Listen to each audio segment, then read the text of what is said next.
Hallelujah, praise the lord. దేవుని స్తోత్రం. ఈ రాత్రికాల సమయంలో ప్రభువుని ఆరాధించుకుందాము.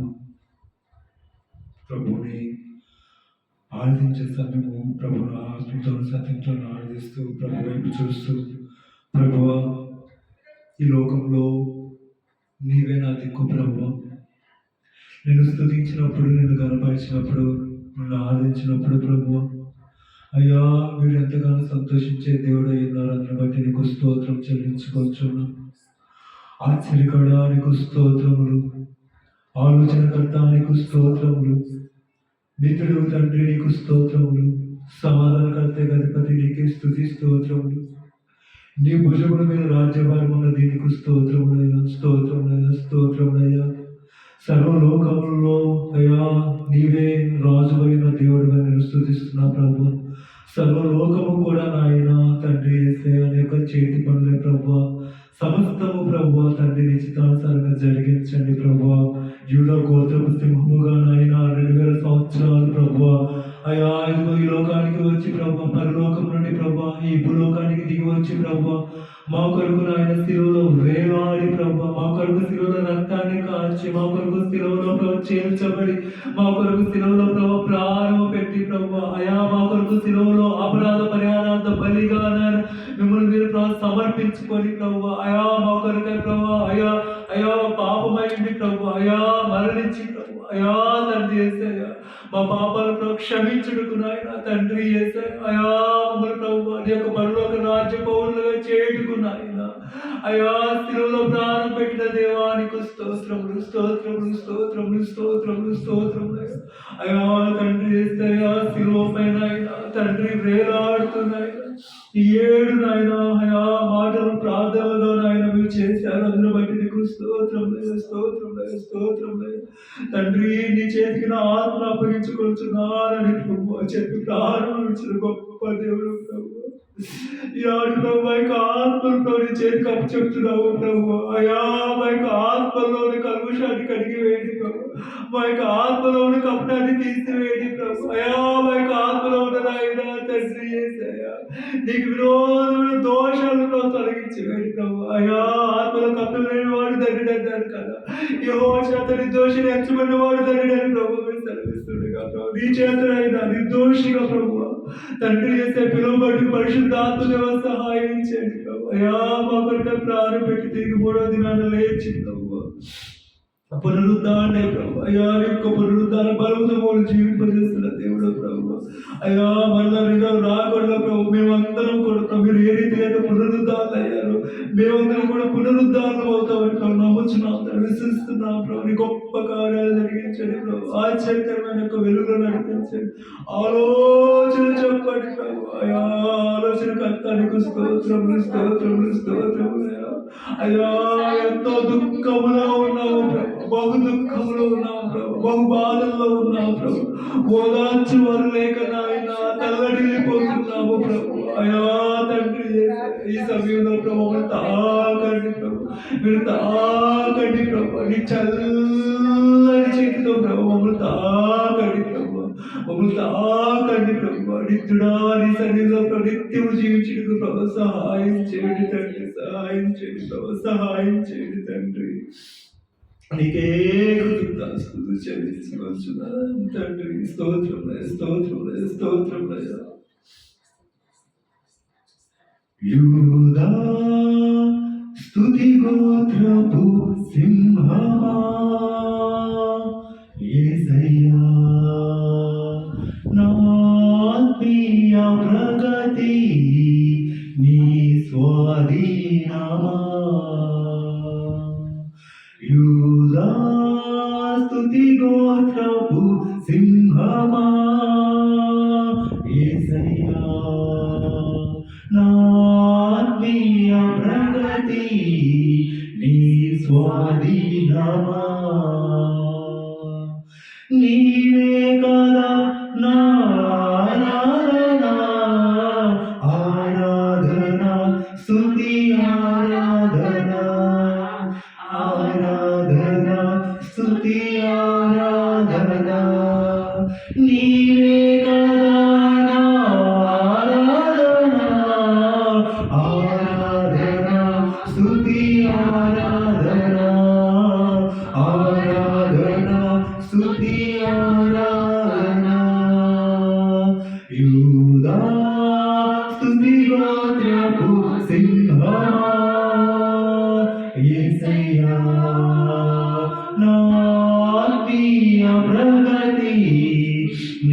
స్వాధీనమా నీ ప్రజల నెమ్మదికై రాజాజ్ఞ మార్చింది నీవేనని అహమును అరచి అధికారులను అలమున చేసిన నీకు నీ ప్రజల నెమ్మదికై రాజాజ్ఞ మార్చింది నీవేనని అహమును అరచి అధికారులను అలమున చేసిన నీకు అసాధ్యమైనది ఏమున్నది అసాధ్యమైనది ఏమున్నది అసాధ్యమైనది ఏమున్నది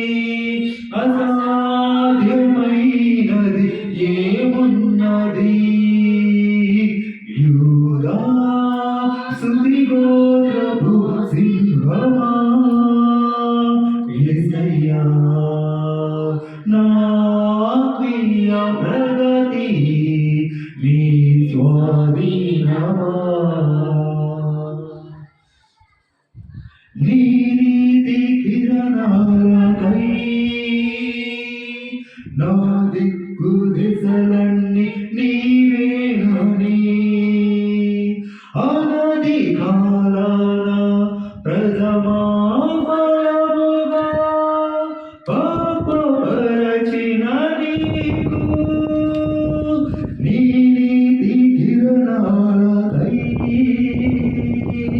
నా దిక్కు దిశలన్నీ నీవేనని ఆనతి కాలాన ప్రథమా ఫలముగా పాపపరచిన నీకు అసాధ్యమైనది ఏమున్నది అసాధ్యమైనది ఏమున్నది అసాధ్యమైనది ఏమున్నది అసాధ్యమైనది ఏమున్నది యూదా స్తుతిగోత్రపు సింహమా యేసయ్యా నా ఆత్మీయ ప్రగతి నీ స్వాధీనమా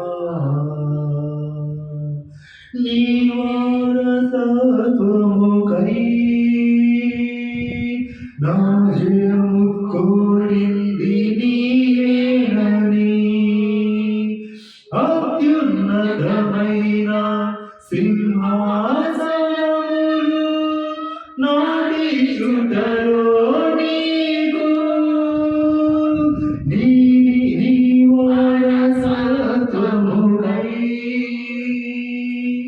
నా జయము కోరింది నీవేనని అత్యున్నతమైన సింహాసనములు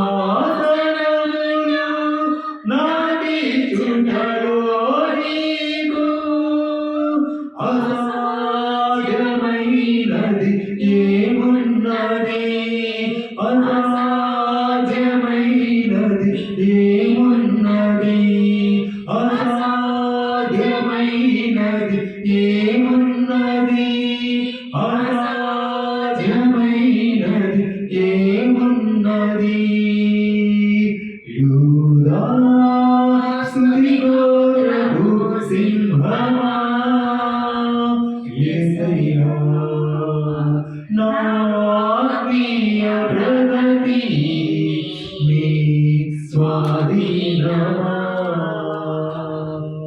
నీవే కదా ఆరాధన నీవే కదా నా ఆరాధన ఆరాధన స్తుతి ఆరాధన ఆరాధన స్తుతి ఆరాధన ఆరాధన స్తుతి ఆరాధన ఆరాధన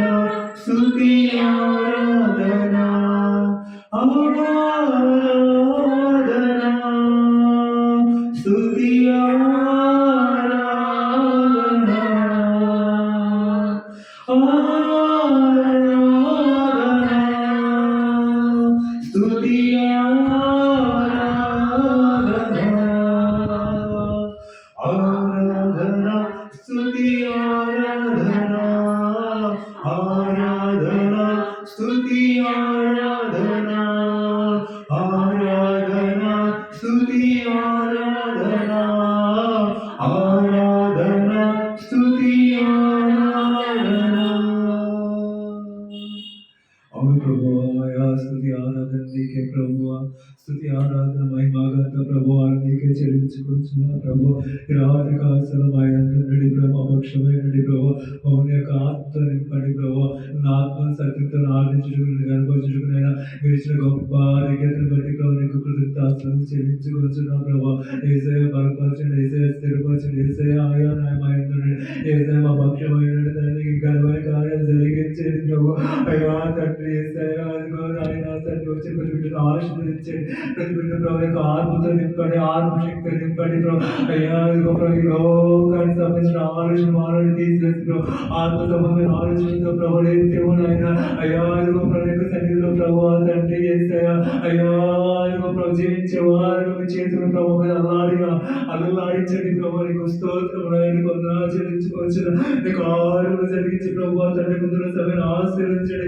వాక్య కొరకు ప్రభు నిలబడిన నన్ను ప్రభు యొక్క ఆత్మశక్తి నింపిన నా నోటికి మాటలు అందించిన కొద్ది సమయం ప్రభు తండ్రి చేసే వాక్యాన్ని ధ్యానించుకుంటూ పరిశుద్ధాత్మని అనుగ్రహించమని తండ్రి మీకు వారిని యేసుక్రీస్తు ప్రభు అతి శ్రేష్టమైన నామములో అడిగి వేడుకొంచున్నాము తండ్రి, ఆమేన్.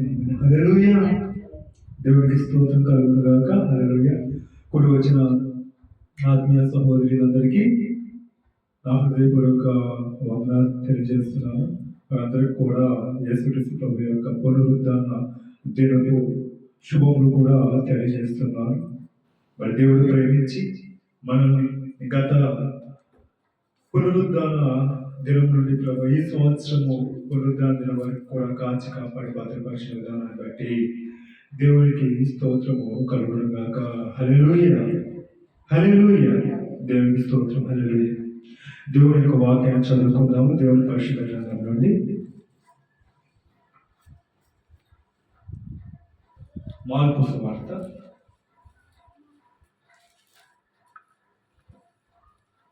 16వ అధ్యాయం 1వ వచనం నుండి 8వ వచనం వరకు చదువుకుందాం. మార్కు సువార్త 16వ అధ్యాయం 1 నుండి 8 వరకు. విశ్రాంతి దినము గడిచిపోగానే మగ్దలేనే మరియయు యాకోబు తల్లి అయిన మరియయు సలోమేయు వచ్చి ఆయనకు పూయవలెనని సుగంధ ద్రవ్యములు కొనిరి. వారు ఆదివారమున పెందలకడ లేచి బయలుదేరి సూర్యోదయమైనప్పుడు సమాధి యొద్దకు వచ్చుచుండగా సమాధి ద్వారము నుండి మన కొరకు ఆ రాయి ఎవడు పొర్లించునని ఒకరితో ఒకడు చెప్పుకొనుచుండిరి. వారు వచ్చి కన్నులెత్తి చూడగా రాయి పొర్లింపబడి ఉండట చూచిరి. ఆ రాయి ఎంతో పెద్దది. అప్పుడు వారు సమాధిలో ప్రవేశించి తెల్లని నిలువుటంగి ధరించుకొని ఉన్న యొక్క పడుచువాడు కుడివైపున కూర్చుండుట చూచి మిగుల కలవరపడిరి. అందుకతడు కలవరపడుకుడి సిలువ వేయబడిన నజరేయుడగు యేసును మీరు వెతుకుచున్నారు, ఆయన లేచి ఉన్నారు, ఇక్కడ లేడు. వారు ఆయనను ఉంచిన స్థలము చూడురి. మీరు వెళ్ళి ఆయన మీకంటే ముందుగా గలిలయలోనికి వెళుచున్నాడని ఆయన మీతో చెప్పినట్లు అక్కడ మీరు ఆయనను చూతురని ఆయన శిష్యులతోనూ పేతురుతోనూ చెప్పారు. వారు బయటకు వచ్చి విస్మయం నుండి వణుకుచు సమాధి యొద్ద నుండి పారిపోయి వారు భయపడినందున ఎవరితో ఏమీ చెప్పలేదు. దేవుడు తన పరిశుద్ధ వాక్యమును మన వెనుకడిలో దీవించి ఆశీర్వదించును గాక. ఆమేన్. హల్లెలూయా. యేసుక్రీస్తు ప్రభువారు మరి మొదటి దినాన సిలువ వేయబడి చనిపోయి సమాధి చేయబడి మూడవ దినాన ఆదివారమున తెల్లవారుజామున మృతుల్లో నుండి సజీవుడిగా లేచినట్లుగా పరిశుద్ధ లేఖనాల ద్వారా మనము ధ్యానించుకుంటూ ఉన్నాం. ఇక్కడ యేసు ప్రభు యొక్క పునరుద్ధానం గురించి, యేసు ప్రభు యొక్క శిలువ మరణం గురించి 4 సువార్తల్లో కూడా వ్రాయబడి ఉంది. మార్కు సువార్త 16వ అధ్యాయము 1వ వచనంలో విశ్రాంతి దినము గడిచిపోగానే మగ్దలేనే మరియు, యాకోబు తల్లి అయిన మరియు, సలోమేయు వచ్చి ఆయనకు పుయ్యవలని సుగంధ ద్రవ్యములు కొనేది. ఎప్పుడు వీరు సుగంధ ద్రవ్యాలు కొన్నారు? ఏ రోజు కొన్నారు? యేసు ప్రభువు సిలువ వేయబడిన రోజు ఏ రోజు? శుక్రవారము సిలువ వేయబడితే శనివారము విశ్రాంతి దినము గడిచిపోయిన తరువాత అప్పటికి యేసుక్రీస్తు ప్రభు 3 గంటలకి సిలువపై మరణిస్తే ఆయన్ని మరి తీసి సమాధి చేసే సమయానికి ఏం ప్రవేశించిందట? విశ్రాంతి దినము ప్రవేశించింది. మరి విశ్రాంతి దినాన ఇశ్రాయేల్ ఎవరు కూడా ఏ వస్తువు కొనరు, ఏ పని చెయ్యరు. మరి విశ్రాంతి దినము ఆరంభమయ్యే సమయంలో విశ్రాంతి ముందే వారు ఏం చేస్తారంటే వారి కొరకు విశ్రాంతి దినానికి శనివారానికి సరిపడా ఆహారాన్ని సిద్ధపరచుకుంటారు. అదేవిధంగా విశ్రాంతి దినానికి ముందు సిద్ధపరచు దినాన అంటే శుక్రవారం దినాన్ని సాయంత్రం 5:30-6 ఆ టైంకి ఇళ్లలో దీపాన్ని వెలిగించిన దీపము ఆ రోజంతా కూడా శనివారం విశ్రాంతి దినం అంతా కూడా వెలుగుతూనే ఉంటూ ఉంటుంది. మళ్ళీ శనివారం రాత్రి వరకు కూడా అది వెలిగేటట్లుగా దాన్ని దీపాన్ని సిద్ధపరచుకుంటారు, ఆహారాన్ని సిద్ధపరచుకుంటారు. అయితే ఏ పని చేయరు. దేవుని యొక్క సన్నిధికి వెళ్ళి దేవుణ్ణి ఆరాధించి మరి వారు శుక్రవారాన్ని సిద్ధపరచుకున్న ఆహారాన్ని భుజించి ఏం చేస్తారంటే ప్రభువుని ఆరాధిస్తూ ఉంటారు.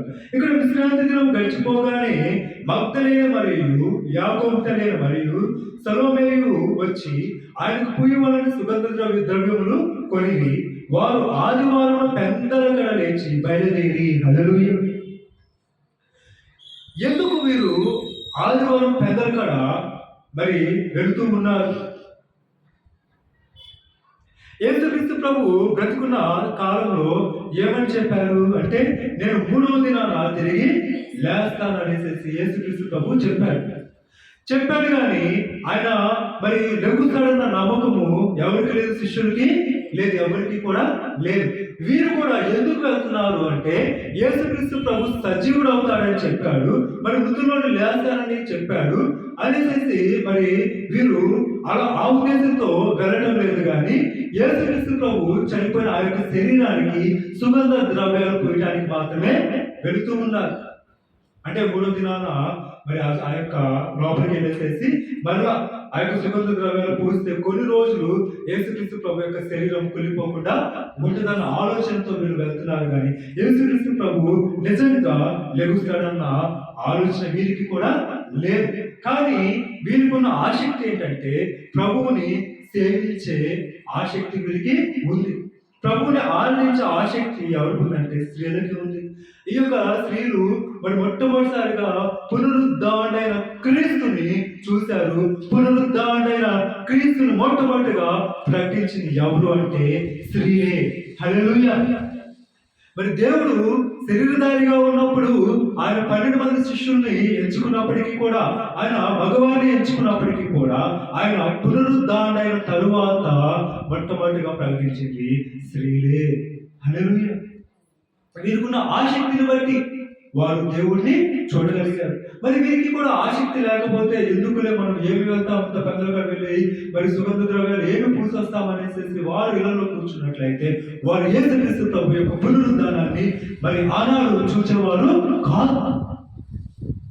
వారు కూడా సిద్ధపాటును బట్టి వారు ఏం చేస్తున్నారంటే యేసుక్రీస్తు ప్రభువు పునరుద్ధారణ క్రీస్తుని, సజీవుడిగా తిరిగి లేచిన క్రీస్తుని చూడగలుగుతూ ఉన్నారు. హల్లెలూయా. ఆదివారాన మరి వీరు ప్రభువుని ఆరాధించడానికి లేకపోతే సుగంధ ద్రవ్యాలు రాసి ప్రభువుని ఆరాధించడానికి వెళ్తూ ఉన్నప్పుడు ఎప్పుడు సిద్ధపడుతున్నారు? శనివారం రాత్రే సిద్ధపడుతున్నారు. మరి మనము కూడా ఆదివారాన ప్రభు సన్నిధికి వచ్చి మనము ప్రభువుని ఆరాధించే మనము ఎప్పుడు సిద్ధపడాలని యొక్క వాక్యం ద్వారా దేవుడు మాట్లాడుతున్నాడంటే శనివారము రాత్రే మనము సిద్ధపడాలి. హల్లెలూయా. అందుకే చాలా సంఘాలు ఏం చేస్తారంటే శనివారం రాత్రి ప్రార్థన పెడతారు. ఆ శనివారం రాత్రి ఆదివారం కొరకు సిద్ధపడుతూ ఉంటారన్నమాట. మరి ఏ ఉద్దేశంతో పెడతారో నాకైతే తెలియదు, కానీ ఈ వాక్యాన్ని బట్టి మనం ఏం అర్థం చేసుకోవాలి అంటే ముఖ్యముగా శనివారాన మనము సిద్ధపడాలి, ఆదివారం ఆరాధనకి మనము సిద్ధపడాలి. ప్రభుని ఆరాధించడానికి ప్రభా ఆదివారం దినాన నేను నిన్ను ఆరాధించడానికి ప్రభా శనివారమే నేను సిద్ధపడతాను ప్రభా హల్లెలూయా అంటూ ప్రభువుని మరి అడుగుతూ ఆ రోజు సిద్ధపడినప్పుడు ప్రభు తన యొక్క ఆత్మతో పరిపూర్ణంగా మనల్ని నింపేవాడిగా ఉన్నాడు. హల్లెలూయా.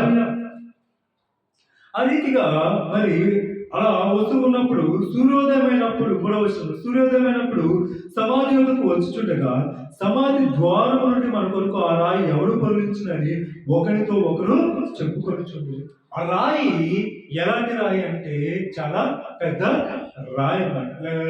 కొన్ని వందల ఒక 100 కిలోలు లేకపోతే 200 100 కిలోల బరువున అయితే ముగ్గురు స్త్రీలు దొల్లించేయచ్చు. అవునా కాదు? దొల్లించలేరా? ముగ్గురు కలిపితే దొల్లించగలుగుతారు. ఆ రోజుల్లో 2000 సంవత్సరాల క్రితం అంటే స్త్రీలు కూడా పురుషులతో పాటు చాలా బలంగా ఉంటారు. అవునా కాదు? మరి అలాంటి బలమైన స్త్రీలు ఒక 100 కేజీల రాయిని ఈజీగా సునాయాసనంగా దాన్ని డొల్లించగలరు. కానీ అక్కడ మీరు ఏమని మాట్లాడుకుంటున్నారు? ఆ రాయిని మన కొరకు ఎవరు పొరలించినని మాట్లాడుకుంటున్నారు. అంటే అది చాలా పెద్ద రాయి, చాలా బరువైన రాయి. నాకు తెలిసి ఒక 300, 400, 500 కేజీలు ఉండవచ్చు. వీళ్ళు పొరలించడము అసాధ్యం. మరి రోమన్ సైనికులు పొరలిస్తారంటే రోమన్ సైనికులు పొరలించి తీరు వెళ్ళిపోండి అనేసి చెప్తారు. ఎవరు మన కొరకు ఆ రాయిని పొరలిస్తారని ఆలోచన చేసుకుంటూ వస్తూ ఉన్నప్పుడు వారు కన్నులెత్తి చూడగా రాయి పొరలింపబడి చూచిరి. ఆ రాయి ఎంతో పెద్ద రాయి. యేసుక్రీస్తు ప్రభువుకి నీకు మధ్య ఎటువంటి బరువైన పెద్ద రాయి ఉన్నప్పటికీ కూడా నువ్వు కన్నులెత్తి యేసుక్రీస్తు వైపు చూసినప్పుడు ఆ యేసుక్రీస్తు ప్రభు ఏం చేస్తాడంటే మరి మనకి అడ్డుబండిలో ఉన్న ఆ యొక్క పెద్ద రాతిని మన వరకు పొందించేవాడిగా ఉంటాడు. హల్లెలూయా. వారు అనుకుంటున్నారు ఇది పెద్ద రాయి కదా, చాలా పెద్ద రాయి, మన వరకు ఎవరు పొందిస్తారని అనుకుంటూ ప్రభువా అని ప్రార్థన చేసుకుంటూ వస్తున్నప్పుడు వారు దూరం నుండి కన్నులెత్తి చూసినప్పుడు రాయి పొందింపబడి ఉందట. హల్లెలూయా. ఎంత సంతోషపడి ఉంటారు, ఎంత ఆశ్చర్యపడి ఉంటారు. అని మనం ప్రభుని ఆరాధించడానికి వస్తున్నాము, ప్రభుకి సుగంధ ద్రవ్యాలు పూయడానికి వస్తున్నాం. మరి మనకంటే మనం ఎవరు మన కొరకు పొందిస్తాం అనుకుంటే నిజంగానే అక్కడ రాయి పొందింపబడి కన్నులెత్తి దూరం నుండి కన్నులెత్తి చూస్తూ ఉన్నారట. అలా దూరం నుండి ప్రభువుని కన్నులెత్తి చూసే అనుభవంలో మనం ఉన్నామా? శనివారం రాత్రి ఆదివారం ప్రార్థన కొరకు సిద్ధపడే అనుభవంలో మనం ఉన్నామా అని ఈ యొక్క వాక్యాల ద్వారా దేవుడు మాట్లాడుతూ ఉన్నాడు. హల్లెలూయా.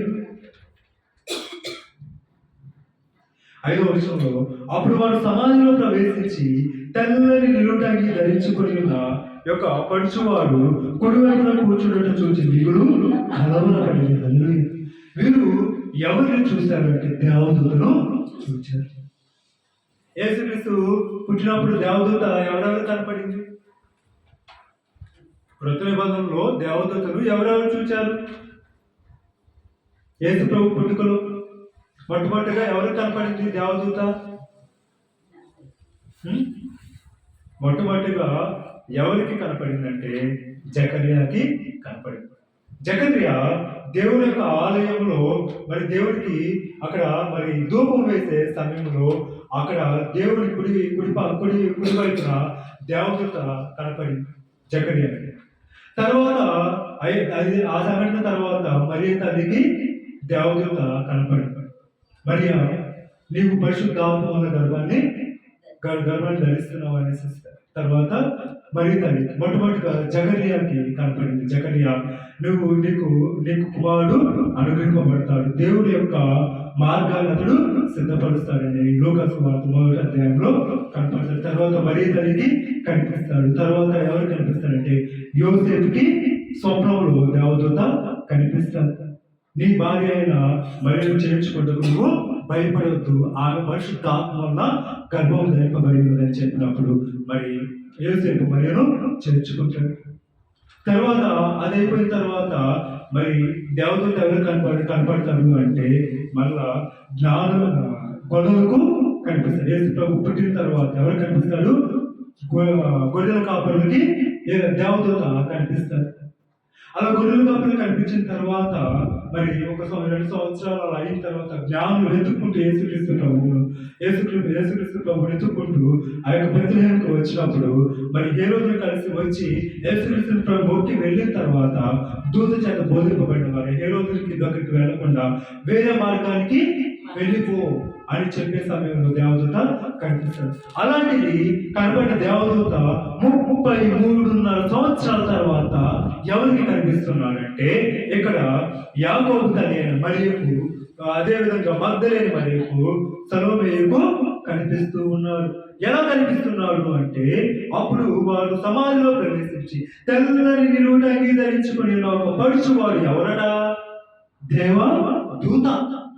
ఆ దేవత పడుచువాడు కుడివైపున కూర్చున్నట్టు చూసి మిగులు కలవరపడింది. అందుకతడు కలవరపడి సిలువ వేయబడిన నజరేయుడగు యేసును మీరు వెతుకుచున్నారు, ఆయన లేచి ఉన్నాడు, ఇక్కడ లేడు, వారు ఆయన ఉంచిన స్థలమును చూడుడి. హల్లెలూయా. యేసుక్రీస్తు ప్రభు యొక్క పునరుద్ధాన సువార్తను మొట్టమొదటిగా ఎవరు ప్రకటిస్తున్నారంటే దేవదూతలు ప్రకటిస్తున్నారు. యేసుక్రీస్తు ప్రభు ఈ లోకానికి వస్తాడనేసి మరి తల్లికి ప్రకటించినది దేవదూత. యేసుక్రీస్తు ప్రభు పునరుద్ధారణ తర్వాత మళ్ళా ఈ రీతిగా యేసుక్రీస్తు ప్రభు యొక్క పునరుద్ధారణ ప్రకటిస్తుంది ఎవరంటే దేవదూత ప్రకటిస్తూ ఉన్నాడు. ఏంటి? మీరు కలవరపడి సిలువ వేయబడిన నజరేయుడగు యేసును మీరు వెతుకుచున్నారని నాకు తెలుసు, ఆయన లేచి ఉన్నాడు, ఇక్కడ లేడు. హల్లెలూయా. మీకు చెప్పినట్లు వార్తలో మీకు చెప్పినట్లుగానే ఆయన లేచి ఉన్నాడు, ఇక్కడ లేడు. మీకు చెప్పినట్లుగానే ఆయన మీకంటే గల్లేకు ముందుగా వెళ్ళడు, కాబట్టి మీరు వెళ్ళి ఆయన శిష్యులకు తెలియజేయండి. హల్లెలూయా. యేసుక్రీస్తు ప్రభు యొక్క పునరుద్ధానాన్ని ఆ రీతిగా మీరు తెలుసుకుంటూ ఉన్నారు. మరి 7వ వచనంలో మీరు వెళ్ళి ఆయన మీకంటే ముందుగా గలిలయలోనికి వెళ్తున్నాడని ఆయన మీతో చెప్పినట్లు అక్కడ మీరు ఆయనను చూతురని ఆయన శిష్యులతోనూ పేతులతోనూ చెప్పడా నేను. వారు బయటకు వచ్చి విస్మయం నుండి ఓడుకొచ్చు సమాధి యొక్క నుండి పారిపోయి వారు భయపడినందున ఎవరితోనూ ఏమీ చెప్పలేదు. హల్లెలూయా. తర్వాత మరి వారు భయపడేసేసి ఇదేంటి మన అర్థం కాక ఎవరికి చెప్పలేదు. తర్వాత మగ్దలేని మరియకి యేసు ప్రభు కనపడినప్పుడు మగ్దలేని మరి వెళ్ళి ఆ యొక్క పేతురికి, యోహానుకి, శిష్యులందరికీ చెప్పినట్లుగా మనం చూస్తూ ఉన్నాము. పునరుద్ధానాన్ని ప్రకటించిన మొట్టమొదటి స్త్రీ ఎవరంటే మగ్దలేనే మరి. పాపాత్మురాలైన స్త్రీ, మనుషుల చేత ఎంతగానో గేలి చేయబడిన స్త్రీ, లేకపోతే 7 దయ్యాలు పట్టిన ఆ యొక్క స్త్రీ ఎప్పుడైతే ప్రభు తాకాడో, ఎప్పుడైతే ప్రభువు తన యొక్క హృదయంలో చోటిచ్చిందో ఆ రోజు నుండి కూడా మరి ప్రభువుని ఆరాధించడంలో వెనకడుగు వేయలేదు. లోకమంతా కూడా ఒక పాపాత్మురాలుగా చూస్తూ ఉన్నప్పటికీ కూడా ఎవరికి యేసుక్రీస్తు ప్రభు ప్రత్యక్షమయ్యాడంటే మగ్దలేనే మరియకు ప్రత్యక్షమయ్యాడు. మరి ఇక్కడ మరి యేసుక్రీస్తు పునరుద్ధానాన్ని ప్రకటిస్తున్నది. మరి పౌలు కూడా చెప్తాడు, పునరుద్ధానైన క్రీస్తును నేను ప్రకటిస్తున్నానని పౌలు అంటాడు. మనం ఏం చేయాలి? సిలువ వేయబడిన క్రీస్తును ప్రకటించాలి. అదేవిధంగా పునరుద్ధానైన క్రీస్తును మనము ప్రకటించాలి. చాలా చోట్ల బోధ అయిపోతుందంటే మరి సిలువ వేయబడిన క్రీస్తును ప్రకటించకుండా, పునరుద్ధానైన క్రీస్తును ప్రకటించకుండా, లేకపోతే పాత నిబంధనలో ఉన్న అనేకమైనవి బోధిస్తూ ఉన్నారు. కానీ కృత నిబంధనకు మధ్యవర్తి అయిన దేవునికి మనుషులకి మధ్యవర్తి అయిన యేసుక్రీస్తు ప్రభువును ప్రకటించడంలో నేటి క్రైస్తవ సమాజం చాలా వెనకబడిపోతూ ఉంది. మనం మొట్టమొదటిగా ఏం చేయాలంటే సిలువ వేయబడిన క్రీస్తును ప్రకటించాలి. అదేవిధంగా మరి పునరుద్ధరణ క్రీస్తును మనము ప్రకటించాలి. శనివారం రాత్రే మనము సిద్ధపడే వారిగా ఉండాలి. కనులేసి ప్రభు వైపుని మనము చూసినప్పుడు ప్రభు మనకి అడ్డుగా ఉన్న ప్రతి బండను కూడా తీసివేసి మరి ఆయనని తను ప్రత్యక్షపరుచుకునే వాడిగా ఉంటాడు. హల్లెలూయా. అదేవిధంగా ఆ రోజుల్లో వారు ఏ రీతిగా అయితే అక్కడ పునరుద్ధరణ క్రీస్తుని ప్రకటించారు, మనం కూడా ఆ రీతిగా ప్రకటించాలని ప్రభు స్పష్టంగా మనకి తెలియజేస్తూ ఉన్నాడనమాట. ఇంకా ఒకసారి యెషయా గ్రంథము చూద్దాం. యెషయా గ్రంథము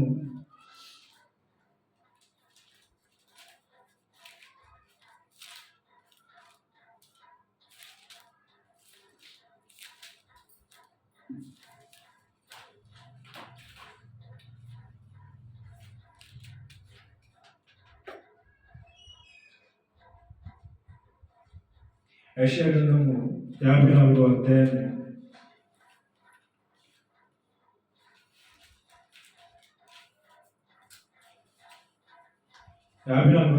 6వ వచనం చూడండి. 54:6. నీ దేవుడు ఈ మాట సెలవిచ్చుచున్నాడు, విడువబడి దుఃఖాక్రాంతురాలైన భార్యను పురుషుడు రప్పించినట్లు తృణీకరింపబడిన యవ్వనపు భార్యను పురుషుడు రప్పించినట్లు యెహోవా నిన్ను పిలుచుచున్నాడు. నిమిషమాత్రము నేను నిన్ను విసర్జించి గొప్ప వాత్సల్యముతో నిన్ను సమకూర్చెదను. మహోద్రేకము కలిగి నిమిషమాత్రము నీకు విముఖుడనైతిని. నిత్యమైన కృపతో నీకు వాత్సల్యము చూపుదును.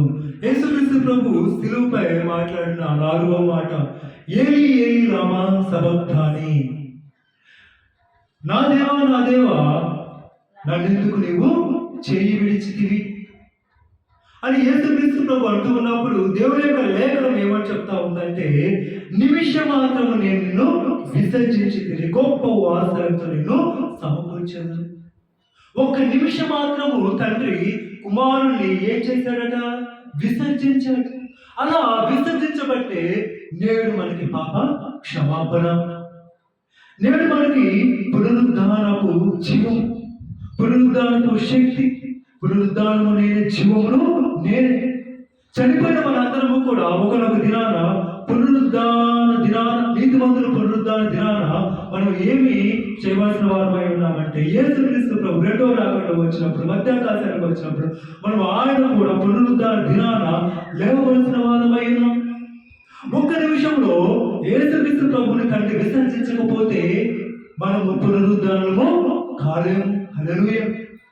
అందుకని మరి అప్పటి వరకు కూడా తన కుమారుని చేపట్టుకున్న తండ్రి ఏం చేస్తూ ఉన్నాడంటే, ఒక్క నిమిషము పాటున విసర్జిస్తూ ఉన్నాడు. నిమిషం మాత్రము నేను నిన్ను విసర్జించింది, గొప్ప వాత్సల్యంతో నేను సమకూర్చింది. మళ్ళీ 3వ దినాన్ని ఏం చేస్తున్నాడంటే, ఆయన తన యొక్క గొప్ప వాత్సల్యంతో మన యేసుక్రీస్తు ప్రభుని లేవనెత్తాడు. మరణం నుండి జీవంలోకి లేవనెత్తి సమకూర్చాడు. అలాగే నిన్ను నన్ను దేవుడు ఏం చేయబోతున్నాడంటే సమకూర్చబోతూ ఉన్నాడు. ఎప్పుడంటే 2వ రాకడలో మనము కూడా పునరుద్ధరణ దినాన లేపబడే వారిగా ఉన్నాము. ఆ దినానికి దేవుడు మనల్ని సమకూర్చేవాడిగా ఉన్నాడు. ఎలా అంటే, విడవబడి దుఃఖాక్రాంతురాలైన భార్యను పురుషుడు రప్పించినట్లు, తృణీకరింపబడిన యవ్వనపు భార్యను పురుషుడు రప్పించినట్లు యెహోవాను పిలుచుచున్నాడు. హల్లెలూయా. భార్యాభర్తలకు గొడవలయ్యి మరి వారు విడిపోతే మరి ఆ యొక్క తృణీకరింపబడిన భార్యను యవ్వనపు భార్య పురుషుడు రప్పించినప్పుడు ఆ యొక్క భార్య ఎంత సంతోషపడుతుంది, చాలా సంతోషపడుతుంది. నా పెనిమిటి నన్ను రమ్మన్నాడు, నా పెనిమిటి మరి నన్ను చేర్చుకుంటున్నాడన్న సంతోషం అనుకుంటుంది. అలాగా దేవుడు నన్ను మనల్ని పిలుస్తున్నారు. వధువు సంఘముగా మనల్ని లేవనెత్తబోతూ ఉన్నాడు అనమాట.